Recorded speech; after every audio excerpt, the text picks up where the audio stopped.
Good wine.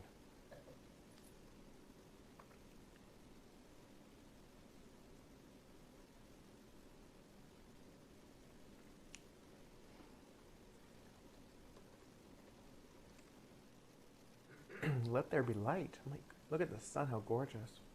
Off the buildings, I love it. We are live. Hey everyone, good evening. Welcome to my YouTube channel. I'm Marc Sievers. So it is Memorial Day weekend. And because Ryan and I are sheltering in place and in quarantine together, I thought this weekend I would kind of treat us to a little indoor picnic. And one of the things that I love making during the summer is my Summertime Couscous. And we're going to get into kind of the things that you can substitute, how you can swap things out as we go along. I just want to give a few seconds to let people get logged on. Maybe you have a glass of wine. I'm drinking a beautiful French Chardonnay from Louis Jadot. I picked it up in the grocery store with all of my other ingredients. So you know me, one grocery store, if I can get everything, I'm a happy, happy boy. But yeah, Saturday night, 7 o'clock. It's beautiful, gorgeous weather out today. So I hope it's beautiful and sunny where you are too, and you are staying safe and healthy. So let's get into my Summertime Couscous. So first of all, I think there's a lot of confusion as to what couscous is. So couscous is this beautiful pasta. People think it's a grain, but it's actually a beautiful Israeli pasta, Middle Eastern pasta. And when you cook it, it gets really beautiful and plump, and you cook it just like you would regular Italian pasta. So you cook it in a big pot. I cook it in a big pot of salted boiling water. Cook it for about 8 minutes and until it's nice and al dente. And you want to make this salad, whether you're making this live or you're going to kind of bookmark this for maybe tomorrow or maybe on Monday when maybe you're in your backyard and relaxing. You want to make this salad when the couscous is still warm. So I have mine already done here. It's not hot. I made it about 20 minutes ago and it hasn't started sticking together yet, so that's good. So if you can't find Israeli couscous in the grocery store, you can make this really you could make it with orzo, you could make it with another shape of pasta. The idea is that we're going to make this beautiful kind of vegetable pasta salad, but it's just going to look a little bit differently. And what I love about the size of the Israeli couscous is it's really easy to eat.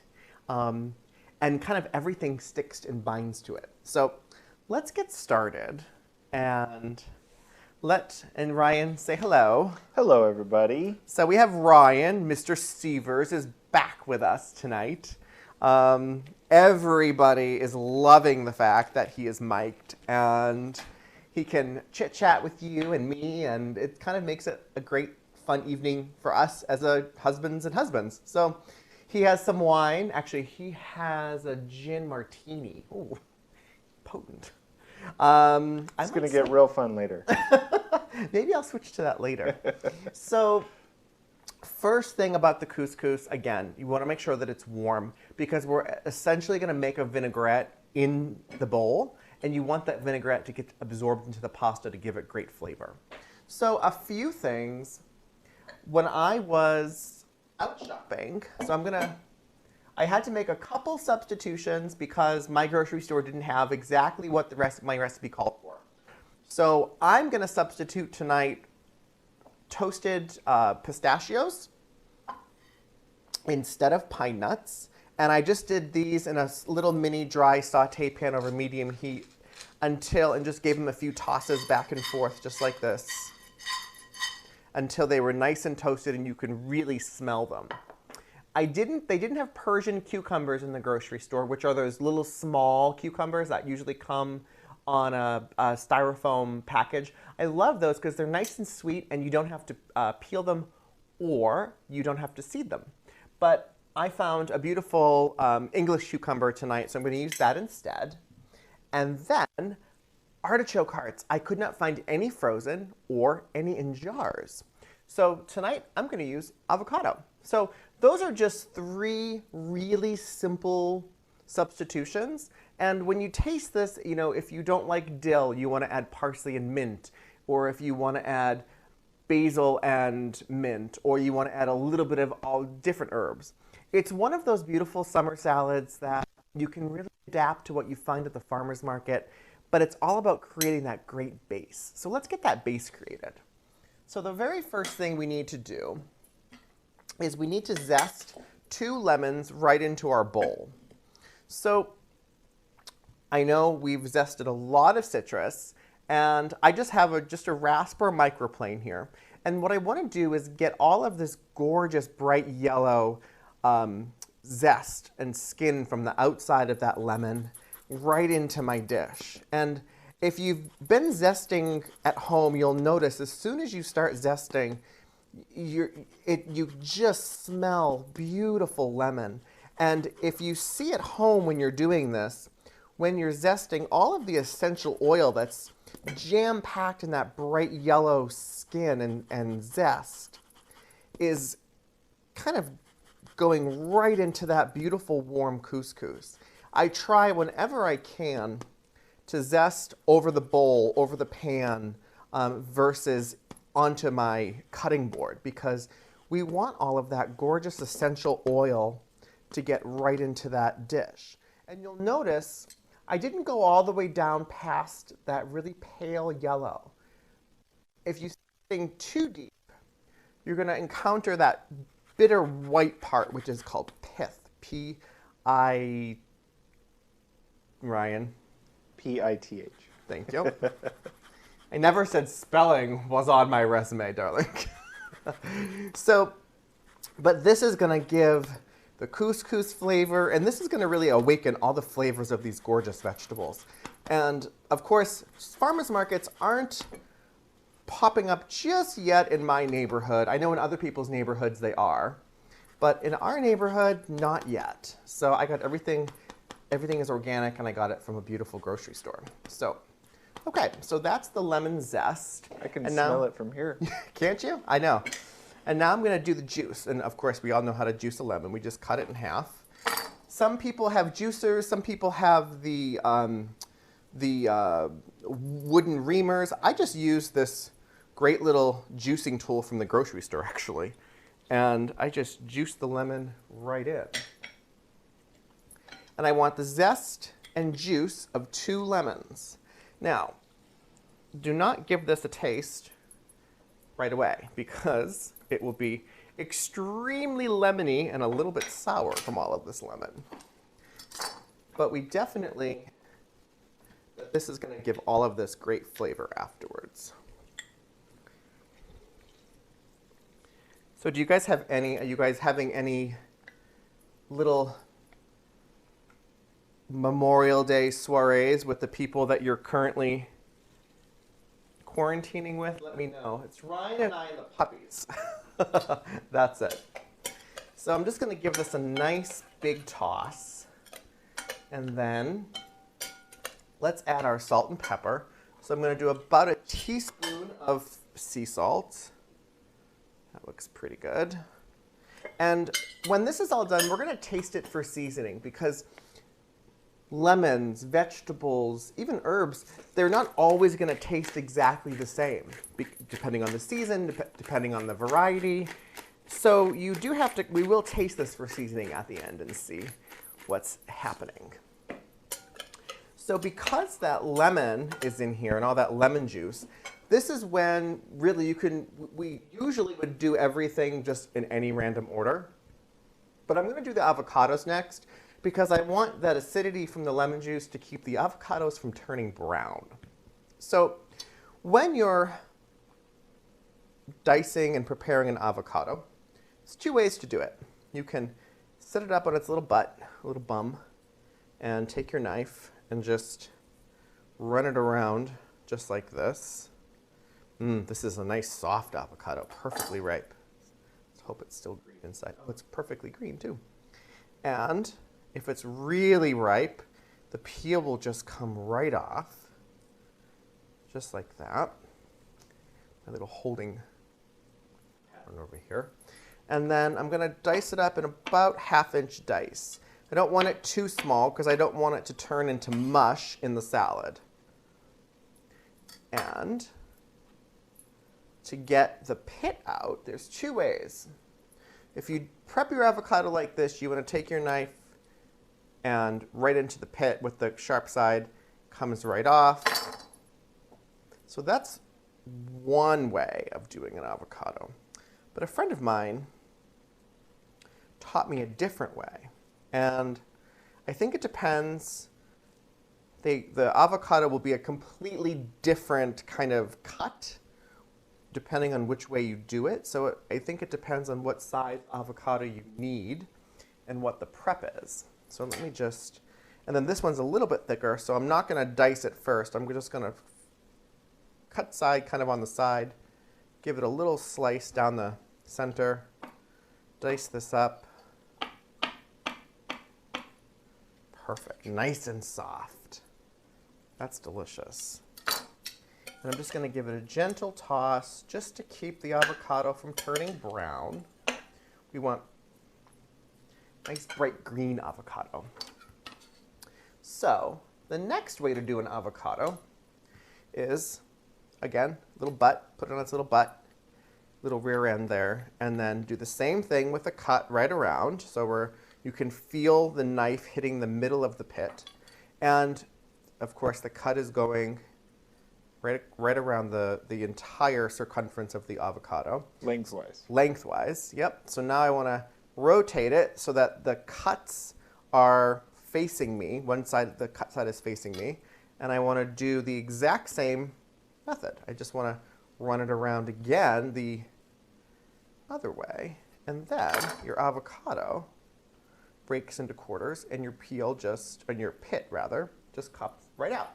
That's cool. Isn't that cool? So that's a little bit safer than cramming your knife, 20 miles an hour at the palm of your hand. And the thing about avocado that I always find amazing is they are like stunningly slippery. yes, they are. Especially the pit. Yes, the pit is very slippery. And these are gorgeous Hass avocados from California. So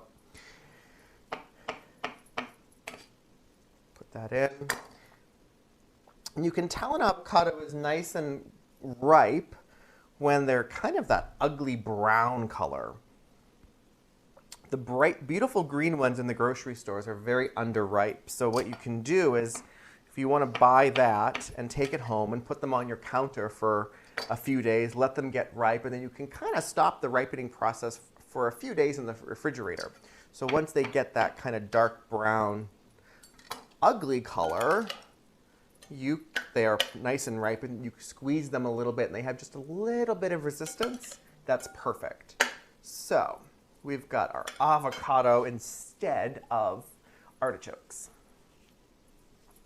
Now we're going to move on to a orange pepper. So for the pepper, there's a few different ways of cutting peppers, but my favorite way is to just, again, put it on its little butt. And then I like to do nice straight side cuts right down kind of each of the 4 sides. And what this is doing is you're going to end up with a nice clean, and then this little bottom part, I just cut it right off so it doesn't go to waste. And what that does is give you nice, clean, kind of square cuts. And I don't want this to be too finely diced, but I also don't want it to be too large. I kind of like them medium dice. I would say medium dice is anywhere between a 1/4 of an inch and a 1/2 an inch. You do not need to get out the ruler for that. But you want this to be kind of a nice, every bite to have good pieces of peppers in them. But I don't like them to be too big or too chunky, because then especially when they're raw, if they're roasted, that's completely different. So then to get any part of this membrane out, all I do is just take my knife and just slice it out very carefully. And I'm using this is an 8-inch Sentoku chef's knife. That, for me, seems to be the perfect size. I use this knife almost for everything. I'm very comfortable with this knife. So find a knife that really fits your hand well. There's a 6-inch that's nice size too. But I like this 8-inch size. I think it really fits nicely. So if you are outside, you could grill the beautiful peppers. You could grill even the onions, and you could even grill the tomatoes and turn this into a grilled couscous vegetable salad, which would be delicious. But they frown upon grilling in our building, considering we live in a high-rise with no balcony. So we don't want to alarm the fire department, which is right around the corner, that what are the Sievers doing with grilling vegetables with a charcoal grill. I'm sure if you had one of those little, those little grills that hang off the side of a sailboat. Yes, I do. I could see you doing that out the window. I did try to have a bird feeder on we have this big, beautiful window. I keep promising to give you guys an apartment tour or a kitchen area tour, and we will do that. But there's a big, beautiful window here, and there's a gorgeous windowsill. And once in a while, little finches and birds come up, and they just kind of rest on the windowsill. And I got this genius idea that I was going to feed the birds and have a garden and do this whole thing. And it turned into a big mess, and I got in trouble. So I am no longer allowed to hang anything out of the window. Hence, bird feeders. That's neither here nor there. Okay, so now we're going to move on to, let's add some golden raisins. I love raisins in this because they just add a nice sweetness, and I just love raisins. About 3/4 of a cup. If you don't like raisins, you can leave them out. You could add just regular raisins as well. You could also add dried figs. Again, I love this salad because it really does adapt to what you have in your pantry, what you have available in your refrigerator, what you have available at the farmer's market. It's just a great salad. So I need about 2 cups of roughly diced Persian cucumber. So I'm going to say it's about half of this regular cucumber. And these ones, so what I want to do now is I want to roughly chop this, but it's round and it rolls all over the place. So what I want to do is take my knife, and I'm just going to slice it in half lengthwise, just like that. And I want to remove these seeds. And let me grab a spoon. Don't move, everybody. So what is a Persian cucumber? So a Persian cucumber they're about, I would say, they're actually about between 4 and 5 inches long. And they're they have a smaller circumference, and they're nice and sweet.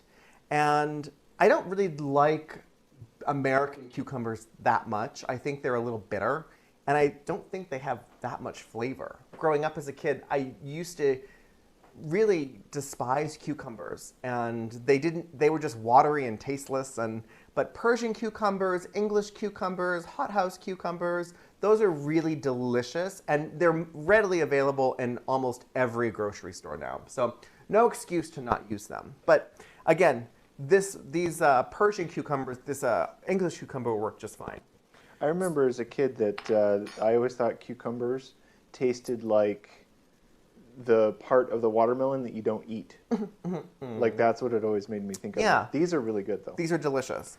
So there are some seeds in here. They're completely edible. They're not as bitter, but they're also a little bit watery. So what I'd like to do is just take a spoon and I'm going to try to do it backwards here. And just take out the seeds like that. And it cut it in half for me, which is great.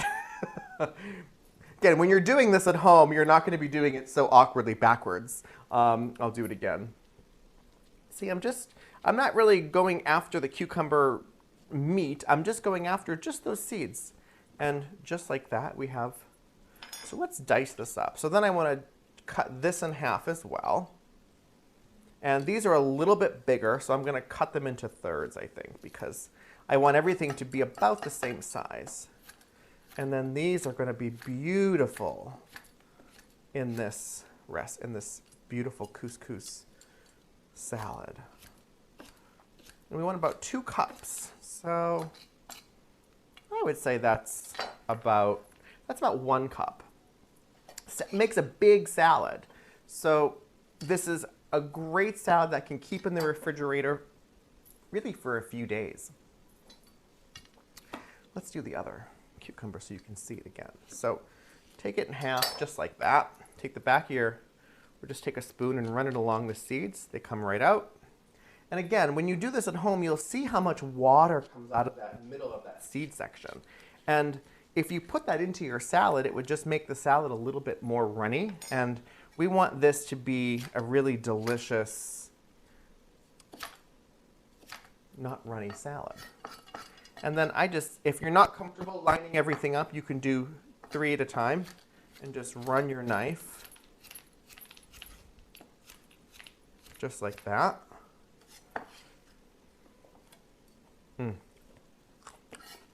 Delicious. So good. It's a great little snack with guacamole or hummus too.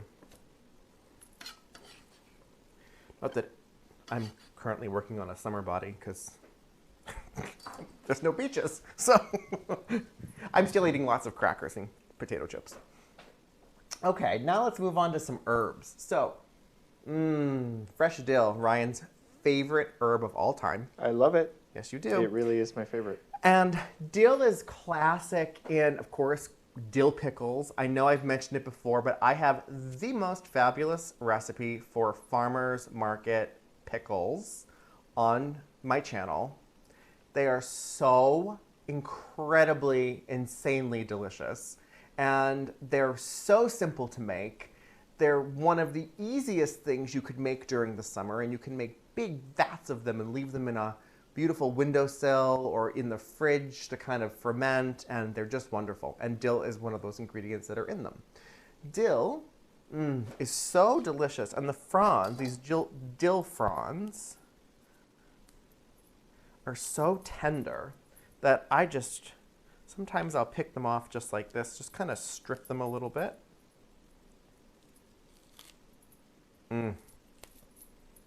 We haven't made this couscous salad, I think, since Labor Day of 2019. I typically make this all year round in the summertime, and I kind of stopped making it. Maybe I'll have to come up with a fall version. So these beautiful dill, you don't really need to chop them that much because they're so fine. Just go over them a couple times just like that. Take out any big stems. And that's really it. I don't like to chop up dill too small because it's already such a delicate herb. That goes right in. Again, if you don't have dill or you don't like dill, you could add parsley, or mint would be delicious. We're going to move on to some basil. And I've been buying basil plants. I buy basil plants whenever I can to keep in the house because they're wonderful to pick from as I'm cooking, but they're actually also a much better value than buying basil in those plastic containers. And you don't know how long that basil in those plastic containers has been there.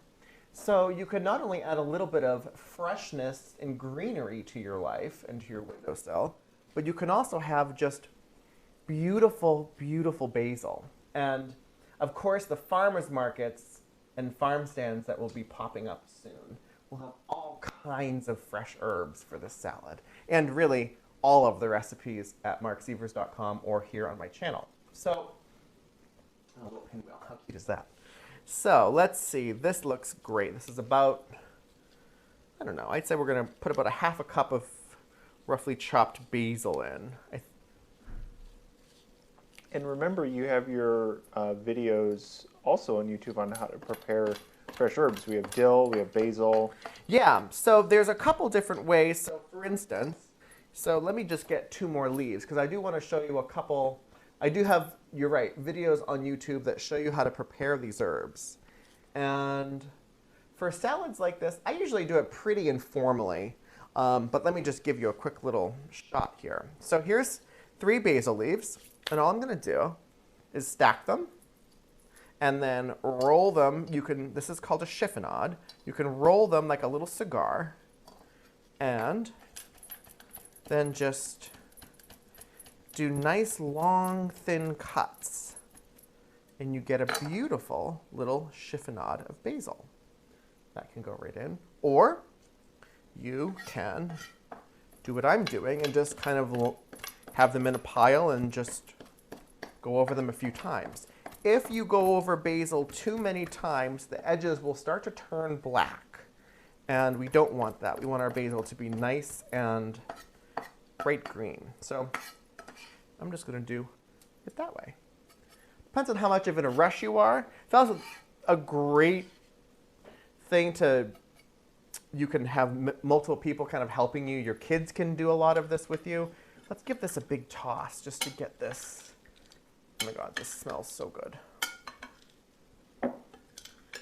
Gorgeous colors too. I love the colors. So now we're going to add in some red onion. So I need about half of this red onion, and I want it pretty finely diced, about 1/4 of an inch. I don't love biting into big pieces of red onion. If you do not like red onion, you can also use green onions. You could use chives. You could use shallots. But I like a little bit of heat that comes from this red onion. So I'm going to put in half of this gorgeous red onion. And all I'm doing is taking off the root end, and I'm going to peel it. And when you're peeling an onion at home,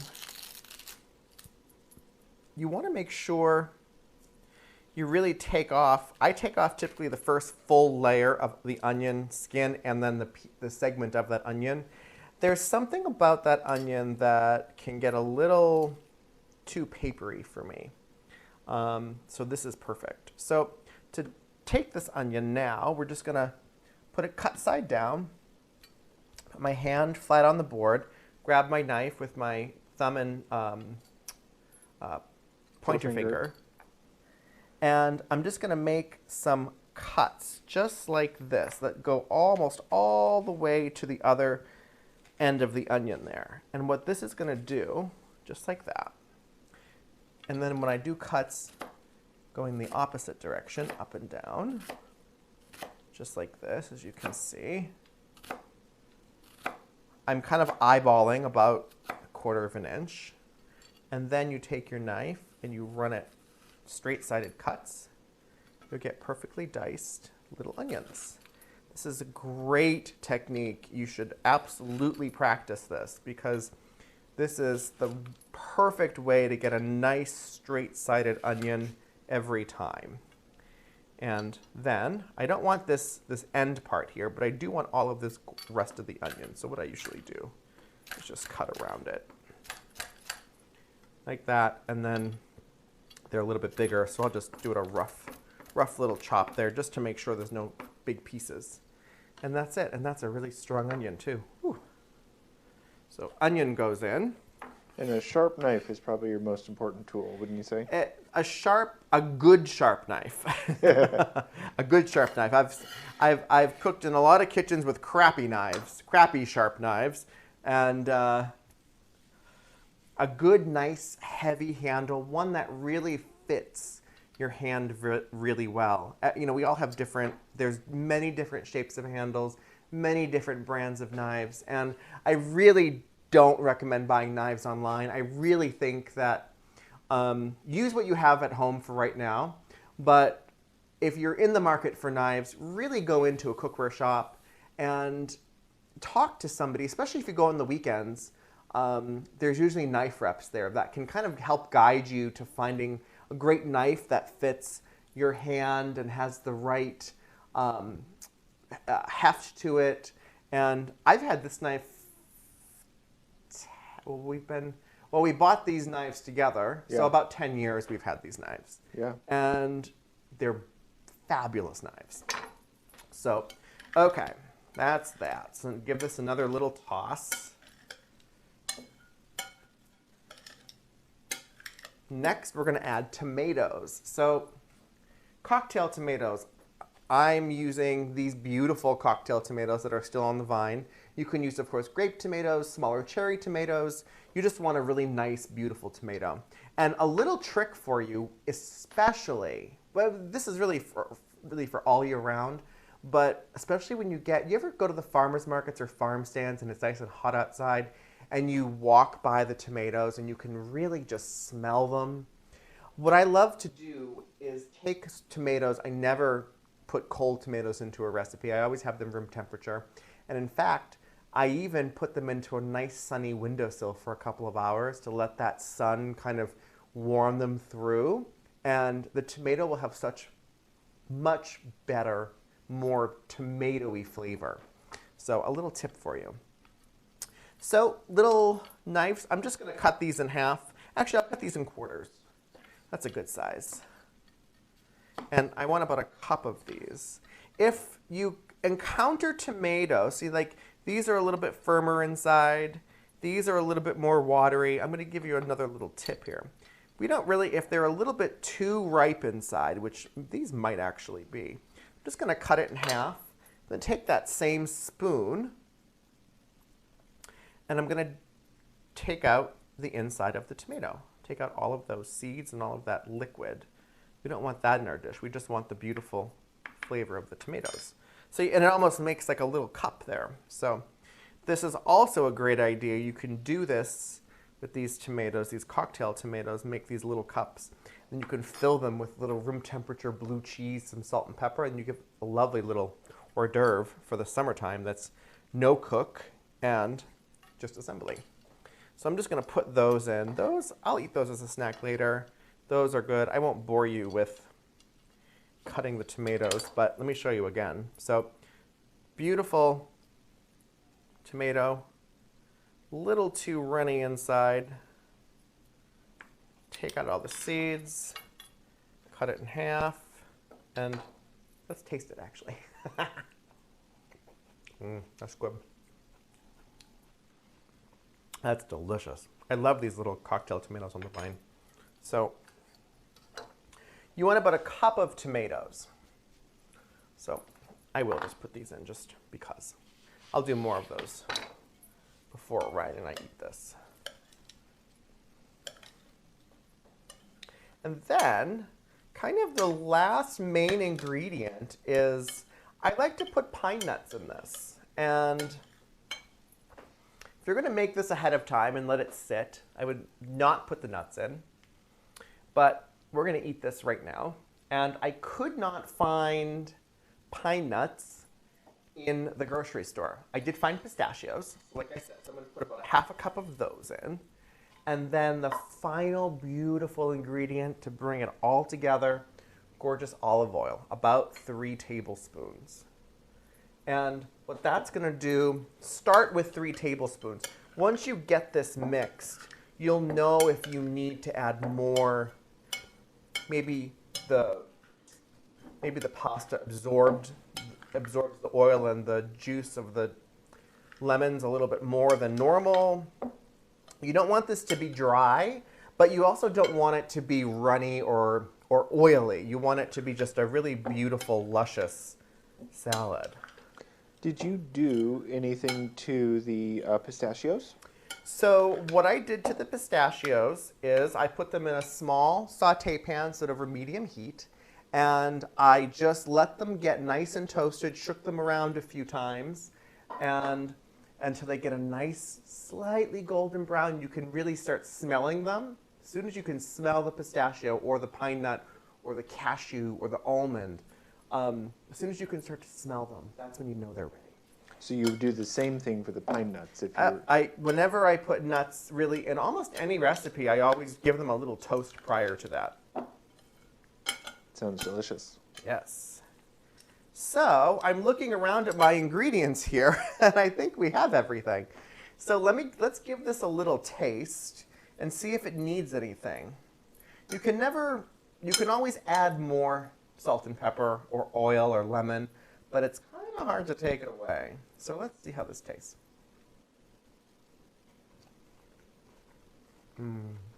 It's so good. I forgot how good that is. That is so delicious. There's so many textures. It's beautifully bright and colorful. I need a little more salt. A little salt and a little pepper, I think. Again, salt and pepper really awakens everything. So it's really important to use really good salt. I use coarse sea salt, and I use Telecherry black peppercorns. And I get a lot of questions about my pepper grinder. It's this beautiful OXO pepper grinder. Different settings for different coarseness of pepper. And I love that it's you can wipe it down if you get all oily from your hands. When you're cooking, you can just get wiped down with a cloth, and it's not fussy and finicky, which I like. I have other things in my life that are fussy and finicky. Me. So the more I can cut down on that, the better. And Ryan's shaking his head. Mm-hmm. I was trying to be incognito. I know, you were being actually very nice. Let's give it another taste. Much better. So much better. You can really taste when you add more salt and pepper, how it just kind of awakens everything. That's so good. So, Summertime Couscous, with the avocado is delicious. Nice and creamy. It's great on its own, just like this. You can bring it when it's safe. You can pack it in little Chinese to-go containers and bring them to the beach for a picnic. We did that a couple years ago. Our beach picnic. We did. That was a fun time. You did that was a good time. The prep, and then we went to the beach. Yeah, I made the pesto and arugula salad. I made I think I have a corn salad I made. And it was all so easy to pack up. And this is just a great summer dish. It's a main course as it is. Of course, you can, if you are, a meat eater, you can throw it with some beautiful chicken. You can throw it with even some grilled swordfish. But as a vegetarian, I think it's perfect just the way it is. And of course, a little bit of Louis Jadot French Chardonnay never hurts. Well, and it's one of those recipes that gets better as it sits. Yeah.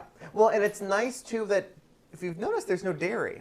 So it can sit out at room temperature for quite a while, and you don't have to worry about it, which, again, when I am entertaining at home, even though I still do sit-down dinners during the summer, I also love to kind of throw, like, picnic-style parties in the house, too, where everything's kind of laid out in a buffet, and everyone's kind of grazing, and we have good tunes going. Sometimes I'll put on the Beach Boys. Sometimes we'll put on, of course, my favorite soundtrack, the soundtrack from the movie Something's Gotta Give. Anything Hotel Costas. But it just really is a wonderful salad that can just sit at room temperature. You don't need to fuss over it. You don't really need to zhuzh it too much to keep it looking beautiful. If you are doing buffets at home, one of my top tricks is to start with your serving bowls for the very beginning of your buffet or family style, and then have extra smaller bowls at the ready so that, because when this is halfway done, the inside of the bowl is going to be kind of messy and greasy. The spoon's going to get a little funky. So I always like to have a second vessel, as I'm looking off the spoon, a second vessel and serving spoon or fork or, at the ready so that I can transfer it to something smaller and just keep the buffet looking nice. So again, another nice little tip there for you. We have questions, guys? We have a quiet group today. I think everybody is tuned in and just enjoying watching. That's good. We don't have much going on in the chat. Quiet group is fine. It's, I think, again, I chose this because it does involve a lot of chopping and dicing and mincing but it's really simple steps. And when you make it at home, it's such a forgiving salad that you really can adapt it to fit your family's taste buds.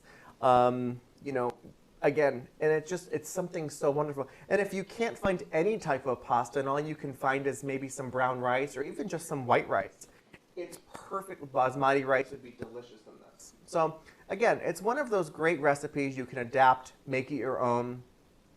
Just tell them where you saw it, marcsievers.com, and of course my YouTube channel. And yeah, happy Memorial Day weekend, everybody. I think a little more wine for me. Ryan's martini is almost empty. So I think we'll call it a night.